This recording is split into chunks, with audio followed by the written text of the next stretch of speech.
Hello दोस्तों, welcome to arts वल्ला। स्वागत है आप सभी का आज के इस नए वीडियो में। तो आज हम लोग देखने वाले हैं ज्योग्राफी का दूसरा चैप्टर ये होगा। इसका ये लेक्चर नंबर 2 होगा। इससे पहले हम लोग लेक्चर नंबर 1 कंप्लीट कर चुके हैं।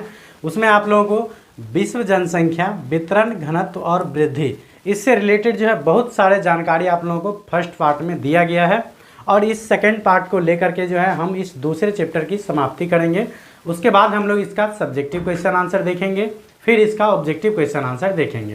तो अगर आप लोग इसका पार्ट 1 नहीं देखे हैं या चैप्टर 1 नहीं देखे हैं तो चैनल पे जाइए, वहाँ पे प्लेलिस्ट मैंने बना दिया है।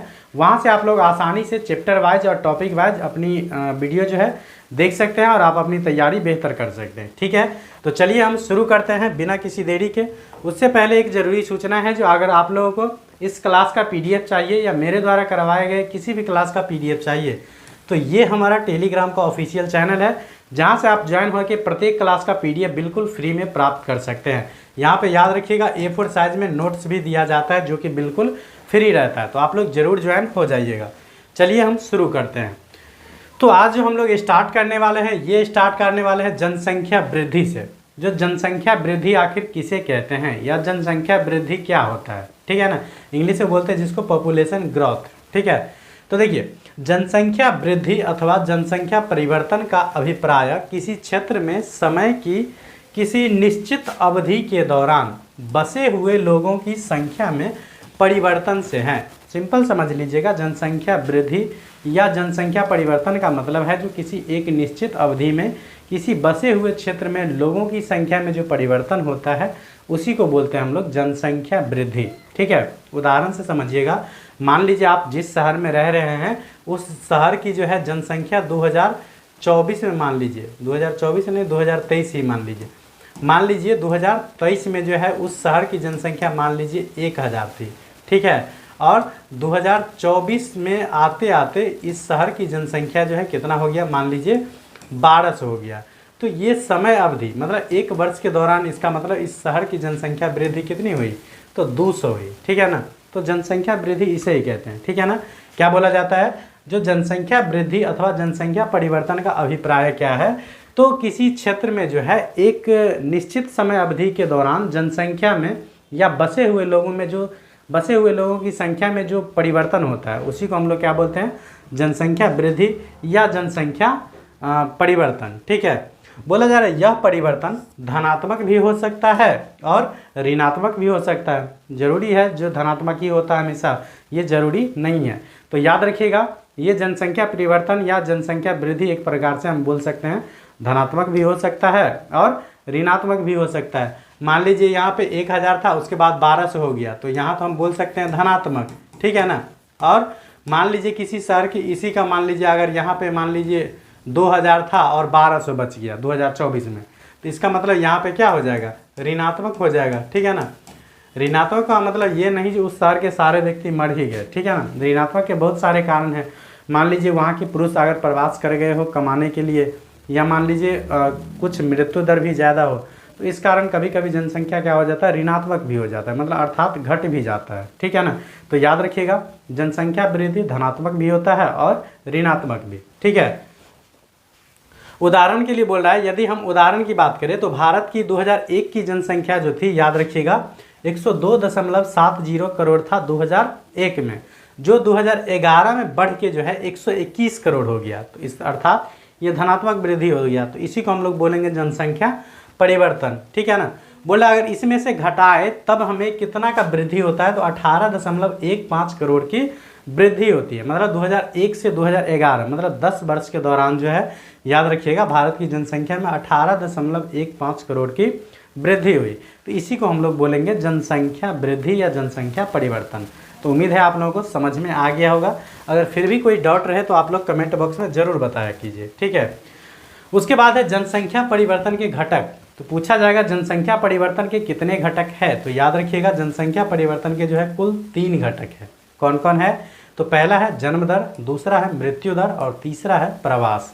तो ये काफ़ी महत्वपूर्ण टॉपिक है। ठीक है ना, भी आया एकदम समझ लीजिए। ऑब्जेक्टिव में भी पूछा जाता है और सब्जेक्टिव में पूछा जाता है, 2 नंबर वाला में भी पूछेगा और ऑब्जेक्टिव में पूछ देगा। 4 ऑप्शन दे देगा, बताइए इनमें से कौन जो है जनसंख्या परिवर्तन के घटक नहीं है। तो ये 3 रहेगा, चौथा एक कोई और दे सकता है। ठीक है, तो इसे आप लोग जरूर याद रख लीजिएगा।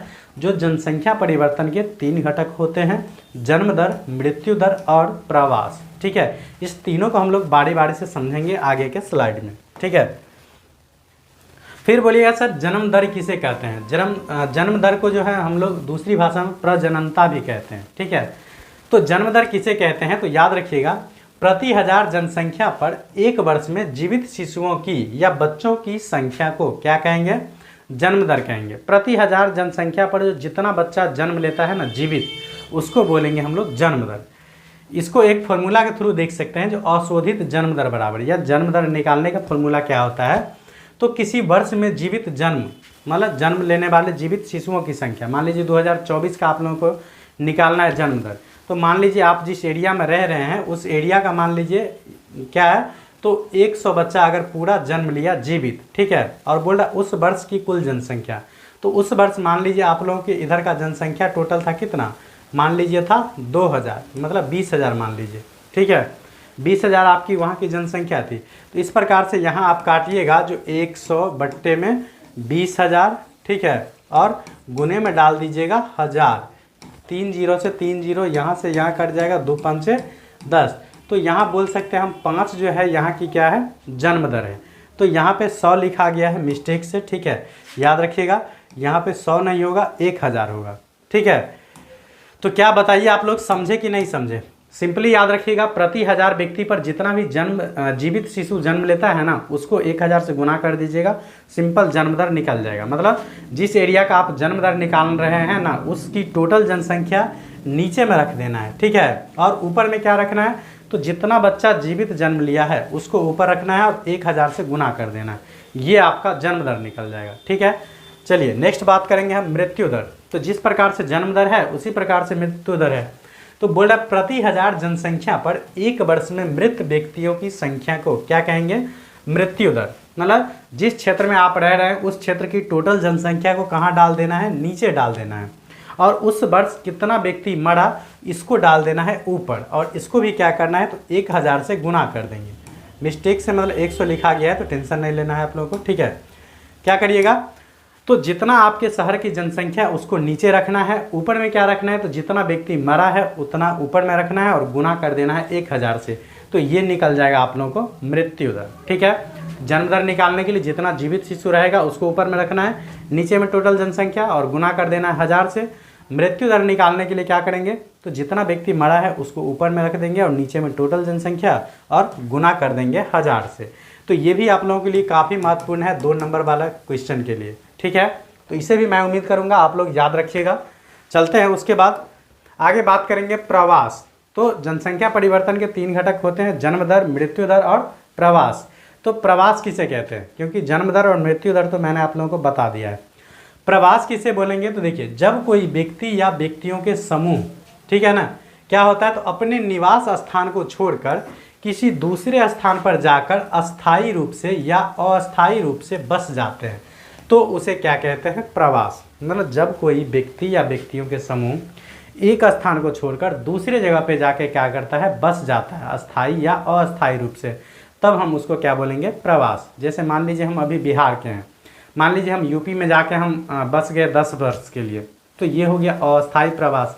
या हम वहाँ जाके मतलब रहने लगे हमेशा के लिए, तो वो हो गया अस्थायी प्रवास। ठीक है ना, जब कोई व्यक्ति मतलब एक जगह से छोड़ के दूसरे जगह पे जाके बस जाता है अस्थायी या अस्थायी रूप से, तो उसी को क्या बोला जाता है? प्रवास बोला जाता है। ठीक है, बोला जा रहा है प्रवास जो है अस्थायी भी हो सकता है, अस्थायी भी हो सकता है, या मौसमी भी हो सकता है। ठीक है ना, बोल रहा है यह गांव से गांव भी हो सकता है, गांव से नगर भी हो सकता है, और नगर से नगर भी हो सकता है, या नगर से गांव की ओर भी हो सकता है ना। मान लीजिए क्या बोलेंगे?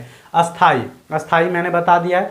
मान लीजिए हम बिहार के हैं, अभी जाके यूपी में परमानेंट बस जाएंगे, तो वहाँ हो गया अस्थाई प्रवास। या मान लीजिए हम कोई बिजनेस के थ्रू वहाँ 5 वर्ष के लिए गए, तो वो हो गया एक प्रकार से अस्थाई प्रवास। मौसमी प्रवास का मतलब क्या होता है? मान लीजिए जैसे अभी बिहार के कुछ ग्रामीण क्षेत्र से क्या होता है, तो हरियाणा पंजाब में क्या होता है, तो मतलब गेहूं के टाइम में जाता है, या धान का जब फसल होता है उस टाइम में जाता है कुछ दिन के लिए, तो वो हो गया एक प्रकार से मौसमी प्रवास। जब फसल की ऋतु आता है तब ये प्रवास होता है, फिर जाके वापस आ जाता है। तो उसको बोलेंगे मौसमी प्रवास। और बोला जा रहा है यह गांव से गांव भी हो सकता है। मान लीजिए हम अपना गांव से दूसरा गांव जाके मतलब व्यापार करने के लिए कर रहे हैं, तो ये गांव से गांव भी हो सकता है। या गांव से हम शहर जाके मान लीजिए अच्छे टीचिंग के लिए चले गए, तो ये गांव से नगर हो गया। या इसी प्रकार से नगर से नगर भी हो सकता है, या कोई नगर के व्यक्ति गांव भी आ सकता है। ठीक है, तो इस प्रकार से प्रवास हो सकता है। प्रवास से रिलेटेड जो है कुछ ये फैक्ट है जो आप लोगों को काफ़ी प्रॉब्लम में डाल दिया होगा। ठीक है, अगर पढ़े होंगे तो इस सब में थोड़ा सा कन्फ्यूजन रहता है, तो इस चारों पॉइंट को मैं आप लोगों को क्लियर कर देता हूँ। ठीक है, तो पहला पॉइंट है उद्गम स्थान। उद्गम स्थान किसको बोलेंगे? तो वह स्थान जहाँ से लोग गमन करते हैं उसे उद्गम स्थान कहते हैं। मान लीजिए ये व्यक्ति, कोई व्यक्ति है जो यहाँ से ए से छोड़ करके और यहाँ मान लीजिए कोई जगह है जहाँ बी पे जाके बस गया है, तो यहाँ से जाके यहाँ पे बस गया, तो यहाँ से अगर कोई जा रहा है, ठीक है ना, तो ये इसका हो गया क्या? तो ये हो गया इसका उद्गम स्थान। क्या हो जाएगा? उद्गम स्थान। और गंतव्य स्थान किसको बोलेंगे? तो वह स्थान जहाँ पे वह आगमन करता है उसे उसका गंतव्य स्थान कहते हैं। मान लीजिए ये यहाँ से छोड़ के यहाँ आके बस गया, तो ये इसका क्या कहलाएगा? तो ये इसका कहलाएगा गंतव्य स्थान। ठीक है, क्या कहलाएगा? गंतव्य स्थान। सिंपल है। उसके बाद है अप्रवास। तो बोला जा रहा है जो व्यक्ति किसी नए स्थान पर जाते हैं उसे अप्रवासी कहते हैं। मान लीजिए यहाँ एक्स कोई व्यक्ति था जो यहाँ से आके यहाँ बस गया, तो इसको जो है ना एक्स को यहाँ पे क्या बोलेंगे? तो यहाँ पे बोलेंगे अप्रवासी। ठीक है, और उत्प्रवास किसको बोलते हैं? तो जो प्रवासी एक स्थान को छोड़कर बाहर चले जाते हैं उसे उत्प्रवासी कहते हैं। और जो व्यक्ति यहाँ से छोड़ के वहाँ गया तो यहाँ के लिए उसको बोलेंगे एक प्रकार से उत्प्रवासी, और यहाँ जो आया तो यहाँ के पॉइंट ऑफ व्यू से उसको बोलेंगे अप्रवासी। ठीक है, तो उम्मीद करता हूँ आप लोगों को ये चारों समझ में आ गया होगा। नहीं समझ में आया होगा तो कमेंट कीजिएगा, 100% मैं समझाने का प्रयास करूँगा। ठीक है, तो ये हो गया प्रवास, तीसरा पॉइंट। ठीक है, उसके बाद है प्रवास के कारक। मतलब प्रवास के क्या कारक है? ठीक है ना, प्रवास मतलब बताए हैं अभी, जब कोई व्यक्ति या व्यक्तियों के समूह एक जगह को छोड़ के दूसरी जगह जाके बस जाता है अस्थायी या अस्थायी रूप से, तो उसको बोला जाता है प्रवास। तो अब हम पढ़ेंगे प्रवास के कारक, मतलब प्रवास के रीजन, मतलब प्रवास आखिर होता है क्यों, किस कारण से प्रवास होता है। ठीक है, तो बोला जा रहा है जो प्रवास को प्रभावित करने वाले कारकों को दो समूह हैं। मतलब अगर पूरे ओवरऑल कारक लीजिएगा तो प्रवास को प्रभावित करने वाले कारक को हम दो समूह में बांट सकते हैं। पहले समूह का नाम रखेंगे प्रतिकर्ष कारक। प्रतिकर्ष कारक में हम ऐसे कारक को रखेंगे जिसमें मजबूरी बस आदमी प्रवास करता है। ठीक है ना, मजबूरी बस मतलब वो खुशी से नहीं जाता है, मजबूरन उसको प्रवास करना पड़ता है। तो ऐसे जितना भी कारक आ जाएगा वो सभी आ जाएगा प्रतिकर्ष कारक के अंतर्गत। ठीक है, इसको क्या याद रखेंगे? प्रतिकर्ष कारक में याद रखिएगा मजबूरी बस। सिंपल शॉर्ट ट्रिक समझ लीजिए। क्या याद रखिएगा? मजबूरी बस क्या करेगा? मजबूरी बस प्रवास करेगा। मजबूरी बस प्रवास क्यों करेगा? तो देखिए इस सब का रीज़न क्या है। जैसे बेरोजगारी, मान लीजिए बिहार में बेरोजगारी है तो यहाँ से लोग बहुत सारे पलायन कर जाते हैं, दूसरे जगह जाके प्रवास कर जाते हैं। मतलब दूसरे जगह गुजरात, महाराष्ट्र जहाँ पे फैक्ट्री सब रहता है तो वहाँ प्रवास कर जाता है। तो एक रीज़न है बेरोजगारी। जैसे रहन सहन की निम्न दशा है, मान लीजिए आप जहाँ रह रहे हैं वहाँ की दशा मतलब काफ़ी दयनीय है, तब आप जा रहे हैं, तो ये भी क्या हो जाएगा? तो ये आ जाएगा प्रतिकर्ष कारक के अंतर्गत। ठीक है, जैसे राजनीतिक उपद्रव। राजनीतिक उपद्रव मान लीजिए कहीं दंगा फसाद अक्सर होता रहता है जिससे आप परेशान होकर क्या कर रहे हैं? प्रवास कर रहे हैं, तो उस कारण को हम लोग बोलेंगे प्रतिकर्ष कारक। ठीक है ना। उसके बाद है प्रतिकूल जलवायु। मान लीजिए आप जहाँ रह रहे हैं वहाँ की जलवायु ठीक नहीं है, आपके स्वास्थ्य बार बार खराब हो जा रहा है, तो इस कारण जब आप प्रवास कीजिएगा तो ऐसे कारक को भी हम लोग बोलेंगे प्रतिकर्ष कारक। इससे भी ऑब्जेक्टिव निश्चित रूप से रहता है। पूछेगा निम्नलिखित में से कौन प्रतिकर्ष कारक है, तो सिंपली याद रखिएगा प्रतिकर्ष कारक में जिस कारक के अंतर्गत जो है ना व्यक्ति मजबूरन प्रवास करता है उसको बोलेंगे प्रतिकर्ष कारक। ठीक है, और बोलेंगे तो प्राकृतिक विपदाएं या महामारी या सामाजिक आर्थिक पिछड़ेपन जैसे कारण उद्गम स्थान को कम आकर्षित करते हैं। मतलब ये सब कारण जो है ना ये उद्गम स्थान को कम आकर्षित करते हैं। उद्गम स्थान मतलब जहाँ से व्यक्ति मतलब जहाँ व्यक्ति रहता है, ठीक है ना, उसको क्या करेगा? कम आकर्षित करेगा। व्यक्ति मतलब दूसरे जगह जाके बस जाएगा। तो ये सभी जो कारक है ये क्या कहलाएगा? प्रतिकर्ष कारक। ठीक है, उसके बाद दूसरा जो कारक है इसका नाम है अपकर्ष कारक। तो प्रतिकर्ष कारक में जिस प्रकार मैंने बताया है जो व्यक्ति मजबूरी बस जाता है, मतलब मजबूर होके मतलब उसको जाना पड़ता है, तो अपकर्ष कारक ठीक उसका उल्टा है। अपकर्ष कारक में क्या हो जाएगा? तो व्यक्ति अपने इच्छा से जाएगा। क्या जाएगा?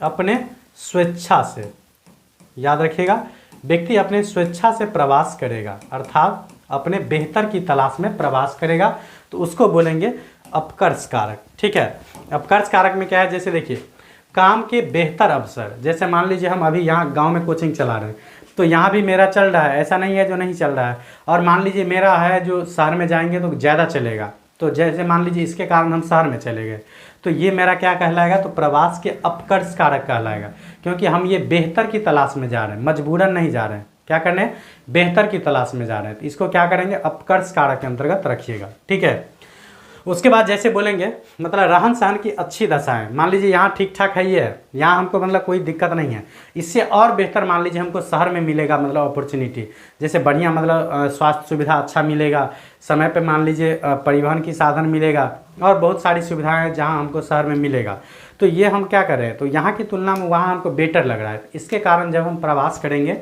तो ऐसे कारक को हम बोलेंगे अपकर्ष कारक, जिसमें व्यक्ति स्वेच्छा से बेहतर की तलाश में जाएगा, उसको क्या बोलेंगे, अपकर्ष कारक। ठीक है ना, जैसे बोलेंगे शांति व अस्थायित्व, मान लीजिए कहीं अगर ज़्यादा शांति है, यहाँ भी ठीक ठाक है, वहाँ मान लीजिए और ज़्यादा सुकून मिलेगा हमको, तो वहाँ अगर हम जा रहे हैं, ऐसी स्थिति को क्या बोलेंगे, अपकर्ष कारक। जीवन व संपत्ति की सुरक्षा, उसके बाद है अनुकूल जलवायु, जैसे गंतव्य स्थान को उद्गम स्थान की अपेक्षा अधिक आकर्षक बनाते हैं, मतलब ये सब जो काम है ना, काम के बेहतर अवसर या रहन सहन की अच्छी दशाएं, शांति व अस्थायित्व, जीवन व संपत्ति की सुरक्षा, ये सभी ऐसे कारक है जो क्या करता है, तो गंतव्य स्थान को जो है ना उद्गम स्थान से ज़्यादा मतलब आकर्षक बनाते हैं, इस कारण व्यक्ति क्या करते हैं, प्रवास करते हैं। तो याद रखिएगा ये सभी क्या कहलाएगा, अपकर्ष कारक कहलाएगा। तो उम्मीद है आप लोगों को प्रतिकर्ष कारक और अपकर्ष कारक समझ में आ गया होगा। उसके बाद बात करेंगे, याद रख लीजिएगा कुछ पॉइंट है जिसको याद रखना काफ़ी ज़रूरी है आप लोगों को।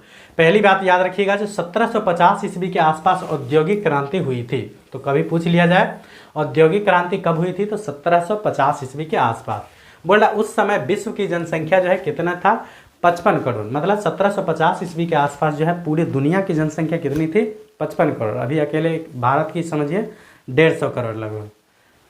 उसके बाद है जो विगत 500 वर्षों में मानव जनसंख्या 10 गुना से अधिक बढ़ी है, मतलब पिछला लगभग 500 वर्ष में अगर एक आंकड़ा ले तो मानव की जनसंख्या जो है ना 10 गुना से ज़्यादा समझिए बढ़ा है। ठीक है, उसके बाद याद रखिएगा अकेले 20वीं सदी में जो है जनसंख्या 4 गुना बढ़ी है। 20वीं सदी का मतलब क्या, जैसे बोलेंगे 1901, उसके बाद 1999, तो यहाँ से लेकर के यहाँ तक जो है ये सभी क्या आएगा, तो ये 20वीं सदी के अंतर्गत आएगा। तो समझ लीजिए पीछे टोटल 500 वर्ष में जो है जनसंख्या लगभग 10 गुना से ज़्यादा बढ़ा है। ठीक है, और अकेले सिर्फ 20वीं सदी को ले लीजिएगा तो उसमें समझ लीजिए 4 गुना बढ़ा है, मतलब सिर्फ 100 साल में समझ लीजिए 4 गुना। ठीक है, तो अभी जैसे चल रहा है जो 2025, तो आप लोग कमेंट कीजिएगा अभी कौन सा सदी चल रहा है। ठीक है, उसके बाद याद रखिएगा प्रति वर्ष लगभग 8 करोड़ लोग पहले की जनसंख्या में जुड़ जाते हैं, ये एनसीईआरटी सबका फैक्ट है। ठीक है ना, तो इसे आप लोग जरूर याद रख लीजिएगा। ठीक है, प्रति वर्ष लगभग 8 करोड़ लोग पहले की जनसंख्या में जुड़ रहा है, मतलब प्रत्येक वर्ष 8 करोड़ जनसंख्या समझिए बढ़ रहा है। ठीक है, चलिए उसके बाद आगे बात करेंगे हम लोग जनसंख्या परिवर्तन के स्थानिक प्रारूप। स्थानिक मतलब स्थान का क्या योगदान है उसमें जनसंख्या परिवर्तन में। ठीक है, तो बोल रहा है विकसित देशों में जो है विकासशील देशों की तुलना में जनसंख्या वृद्धि कम है, मतलब जहां विकसित देश है वो विकासशील देशों की अपेक्षा मतलब वहां जनसंख्या वृद्धि थोड़ा कम है। जैसे भारत एक विकासशील देश है तो यहाँ पे जनसंख्या वृद्धि थोड़ा ज़्यादा है। अमेरिका जैसे विकसित देश है तो वहाँ पे जनसंख्या वृद्धि थोड़ा कम है। तो यहाँ वही बोला जा रहा है जो विकसित देश में जो है ना जनसंख्या वृद्धि, वो विकासशील देश से क्या है, जनसंख्या वृद्धि कम है।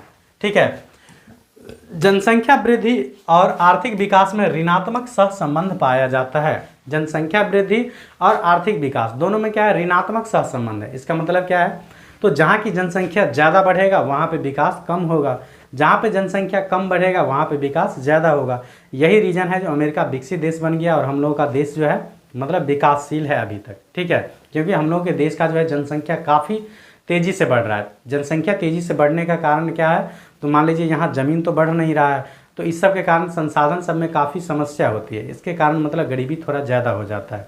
ठीक है, बोल रहा है जो यद्यपि जनसंख्या परिवर्तन की वार्षिक दर 1.4% प्रतीत होती है, मतलब जनसंख्या का वृद्धि मतलब जनसंख्या का विकास एक प्रकार से जनसंख्या का वृद्धि और आर्थिक विकास ये दोनों में क्या है, ऋणात्मक संबंध है। बताया है अभी, जहाँ की जनसंख्या ज़्यादा बढ़ेगा वहाँ का विकास कम होगा, जहाँ का विकास ज़्यादा होगा वहाँ की जनसंख्या वृद्धि थोड़ी कम रहेगी। मतलब इस सब को देखते हुए भी समझ लीजिए जनसंख्या परिवर्तन की वार्षिक दर पूरे दुनिया में लगभग 1.4% है। ठीक है, उसके बाद है भारत की जनसंख्या वृद्धि दर, याद रखिएगा 1.64% है। ठीक है ना, ये पूछा जाएगा, काफ़ी महत्वपूर्ण है, पूछा जाएगा भारत की जनसंख्या वृद्धि दर कितनी है, तो 1.64%। ठीक है, बोला कुछ विकसित राष्ट्रों को अपनी जनसंख्या दोगुनी करने में 318 वर्ष लगेंगे। मतलब कुछ जो विकसित राष्ट्र है उसको अपनी जनसंख्या डबल करने में समझ लीजिए कितना वर्ष लगेगा, 318। इसका मतलब वहाँ की जनसंख्या वृद्धि जो है काफ़ी कंट्रोल में है, मतलब कम है। हम लोग समझ लीजिए नंबर 1 पे आ चुके हैं चीन को पीछे छोड़ के, तो आर्थिक जो साधन है वो थोड़ा सा कम पड़ जाएगा जनसंख्या के अकॉर्डिंग। इसके कारण क्या हो जाता है, तो थोड़ा सा पिछड़ेपन रह जाता है। ठीक है उसके बाद नेक्स्ट बात करेंगे जनांकीय संक्रमण। जनांकीय संक्रमण का मतलब है जनसंख्या का प्रारूप एक प्रकार से देखना। ठीक है ना, जो जनसंख्या के वितरण को हम लोग एक प्रकार से वर्णन करेंगे, या जनसंख्या को सिंपली भाषा हम समझेंगे तो जनसंख्या के बारे में हम वर्णन या एक प्रकार से आंकड़ा। ठीक है, तो देखिए बोला जा रहा है जो किसी क्षेत्र की जनसंख्या के वर्णन तथा भविष्य की जनसंख्या के पूर्वानुमान के लिए जनांकीय संक्रमण सिद्धांत का उपयोग किया जाता है। मतलब इस जनांकीय संक्रमण सिद्धांत से हम क्या कर सकते हैं, तो वर्तमान में जनसंख्या का वर्णन कर सकते हैं, जो हमारे कितना % जनसंख्या किस क्षेत्र में लगा है, कितना किस क्षेत्र में लगा है, कितना हमारी बेरोजगारी है, या भविष्य में हमारी जनसंख्या क्या हो सकती है, उस टाइम में हमारी क्या समस्याएं हो सकती है। तो इस सभी को हम लोग देखने के लिए जो है जनांकीय संक्रमण सिद्धांत का उपयोग करते हैं। बोला जा रहा है जनांकीय संक्रमण सिद्धांत की 3 अवस्थाएं हैं। जनांकीय संक्रमण सिद्धांत के 3 अवस्थाएं, 3 अवस्था सिर्फ याद रख लीजिएगा, 3 अवस्था है, तीनों में बस एक एक बात याद रख लीजिएगा। जैसे प्रथम अवस्था में याद रखिएगा, जो इस अवस्था में उच्च जन्म दर तथा उच्च मृत्यु दर होता है। सिंपली इतना ही याद रख लीजिएगा। जो जनांकीय संक्रमण की जो 3 अवस्थाएं होती है उसमें से पहला में क्या होता है, तो उच्च जन्म दर और उच्च मृत्यु दर भी होता है। ठीक है ना, इस अवस्था में क्या होता है, तो अधिकांश जनसंख्या कृषि कार्यों में संलग्न मिलती है। और इस प्रथम अवस्था में जो है अधिकांश जनसंख्या कहाँ मिलती है, कृषि कार्यों में संलग्न। बोला जा रहा है प्रजननशीलता भी उच्च मिलती है, साथ ही मृत्यु दर भी उच्च मिलती है, जिसके कारण जीवन प्रत्याशा भी कम रहती है। मान लीजिए जन्म भी ज़्यादा लेगा और मृत्यु भी ज़्यादा रहेगा, तो इस प्रकार से क्या होगा, जीवन प्रत्याशा काफ़ी कम रहेगा। बोला जा रहा है 200 वर्ष पूर्व विश्व के सभी देश जो है इसी अवस्था में थे। मतलब 200 वर्ष पहले जो है दुनिया के सभी देश जो है लगभग प्रथम अवस्था में ही थे। ठीक है, उसके बाद दूसरा जो अवस्था है जिसका नाम है नाम ही है द्वितीय अवस्था। इसमें याद रखिएगा इसके प्रारंभ में प्रजननशीलता या जन्म दर उच्च रहती है, लेकिन समय के साथ उनमें धीमी गति से गिरावट शुरू हो जाती है। द्वितीय अवस्था में जाके जन्म दर थोड़ा उच्च रहता है, लेकिन धीरे धीरे थोड़ा सा क्या होता है, कम होते जाता है। ठीक है, बोल रहा है स्वास्थ्य संबंधी दशाओं व स्वच्छता दशाओं में सुधार के कारण मृत्यु दर में जन्म दर की तुलना में अधिक तेजी से गिरावट अनुभव की जाती है।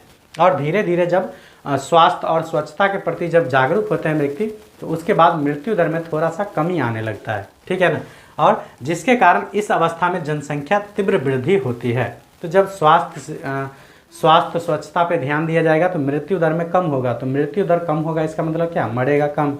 तो जब मरेगा कम तो जनसंख्या क्या होगा, वृद्धि होगा। तो इस अवस्था में जनसंख्या क्या होता है, तीव्र से वृद्धि होता है। ये द्वितीय अवस्था है। ठीक है, उसके बाद तृतीय अवस्था में बोला जा रहा है इस अवस्था में जन्म दरें तथा मृत्यु दरें दोनों में ही तीव्र गिरावट आ जाती है। मतलब इसमें जन्म दर भी कम रहता है और मृत्यु दर भी कम रहता है, जिससे जनसंख्या या तो स्थिर हो जाती है या उसमें मंद गति से वृद्धि होती है। मतलब जब जन्म दर भी कम होगा, मृत्यु दर भी कम होगा, मतलब जन्मेगा भी कम और मृत्यु भी कम होगा, तो जनसंख्या क्या होगा, एक प्रकार से अस्थायी हो जाएगा या बहुत कम मतलब वृद्धि होगा। ठीक है, तो बोल रहा है इसलिए उसमें क्या होगा, मंद गति से वृद्धि होगा। बोल रहा है इससे अधिकांश जनसंख्या शिक्षित होने के साथ साथ नगरीय क्षेत्रों में निवास करते हैं। और इसमें जो है मतलब तृतीय क्षेत्र में जो है अधिकांश जनसंख्या शिक्षित होने के साथ साथ क्या करता है, तो नगरीय क्षेत्र में मतलब निवास करने लगते हैं तथा उसके तकनीकी ज्ञान का स्तर उच्च होता है। और इस अवस्था में जाके जो है उसका तकनीकी ज्ञान मतलब टेक्नोलॉजी वाला नॉलेज जो है काफ़ी उच्च होता है। तो इस प्रकार से हमारा आज का जो ये लेक्चर रहा, ये चैप्टर नंबर 2 जो था विश्व जनसंख्या घनत्व विस्तार और क्या था, तो ये हमारा जो दूसरा चैप्टर था वर्ल्ड जनसंख्या से रिलेटेड, मतलब वर्ल्ड पॉपुलेशन से रिलेटेड, ये मैं आप लोगों को आज के इस लेक्चर से लेकर के इसको कंप्लीट करता हूँ। नेक्स्ट जो वीडियो आने वाली है ये आप लोगों को दूसरा चैप्टर से जितना भी इंपॉर्टेंट सब्जेक्टिव क्वेश्चन बनने वाला है उस सभी सब्जेक्टिव क्वेश्चन को कवर किया जाएगा। उसके बाद हम लोग इस चैप्टर का ऑब्जेक्टिव देखेंगे। तो चलिए आप लोग वीडियो जरूर बताइएगा जो आप लोगों को कैसा लगा। बाकी वीडियो पसंद आए तो लाइक कमेंट जरूर कर दिए कीजिए और अपने दोस्तों में शेयर करना ना भूलिएगा, ठीक है ना। शेयर के लिए विशेष रिक्वेस्ट रहेगा, शेयर जरूर कर दिया कीजिए, क्योंकि जितना उम्मीद है उतना आप लोगों को सपोर्ट नहीं मिल रहा है, ठीक है। तो मैं जो भी मेहनत कर रहा हूँ वो आप लोगों के लिए कर रहा हूँ और ये बिल्कुल फ्री ऑफ कॉस्ट की जा रही है। तो आप लोगों से सपोर्ट का जो है उम्मीद ज़रूर रखूँगा। तो चलिए मिलते हैं नेक्स्ट वीडियो में, तब तक के लिए बाय।